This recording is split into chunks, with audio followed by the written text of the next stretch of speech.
ಸ್ನೇಹಿತರೆ ಏನು ಸಂಪಾದನೆ ಮಾಡೋದು ಬೇಡ ಸ್ನೇಹಿತರೆ. ನೋಡಿ ನಾನು ಈ ಮಕ್ಕಳನ್ನ ನೋಡ್ತಾ ಇದ್ರೆ ತುಂಬಾ ಸಂತೋಷ ಆಗ್ತಾ ಐತೆ, ತುಂಬಾ ಖುಷಿ ಆಗ್ತಾ ಐತೆ. ಅವಳಿ ಜವಳಿ ಮಕ್ಕಳು ಚಾಮರಾಜನಗರ. ನಾನು ಬಂದಿದ್ನಲ್ಲ ಮೆಕ್ಯಾನಿಕ್ ಮಗು, ಗಂಡ ಮಗು. ಹೇಳಿದ್ರಿ ನೀವು ಮೊದಲು ತಿಂಡಿ ಮಾಡ್ಕೊ. ಎಲ್ಲಿಂದ ಬಂದಿರೋದು? ನಗರ, ಚಾಮರಾಜನಗರದಿಂದ. ಅಯ್ಯೋ ಆ ಮಕ್ಕಳ ನೋಡಿ ಎಷ್ಟು ಮುದ್ದಾಗಿ. ತಗೊಳ್ಳಿ ಬನ್ನಿ, ಮೊದಲು ದೇವಸ್ಥಾನದೊಳಗೆ ಬನ್ನಿ. ನಡಿ ಮೊದಲು ತಿಂಡಿ ಮಾಡ್ಕೊಂಡು. ಅಲ್ಲೊಂದು ಮಗು ಬರ್ತೈತೆ ನಮ್ ಕೂಸು. ಬೋವ ಅದನ್ನ ಎತ್ಕೋಬೋವ. ಇಲ್ಲಿ ಎರಡನ್ನೂ ತಪ್ಕೊಂಡು ಎತ್ಕೋತೀನಿ. ಇಲ್ಲಿ ನಮ್ಮ ಮಕ್ಕಳ ನೋಡ್ತಾರ ಆನಂದ ಆಗ್ತೈತೆ. ಇವತ್ತು ಎಷ್ಟು ಖುಷಿ ಆಗ್ತೈತೆ. ಬೋವ ಅಲ್ಲೊಂದು ಅವಳಿ ಜವಳಿ ಮಕ್ಕಳ.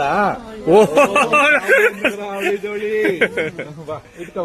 ಅವಳಿ ಜೋಳಿ ಮಕ್ಕಳು ಕೊಡ್ರವ. ಅಯ್ಯೋ ಭಗವಂತ, 2 ಮಕ್ಕಳು ಒಳ್ಳೇದಲ್ಲ. ಅದನ್ನು ಕೊಟ್ಟು ಇಲ್ಲಿ ಮಲಗಿಸ್ರಿ. ನಾವು ಹುಲಿದುರ್ಗ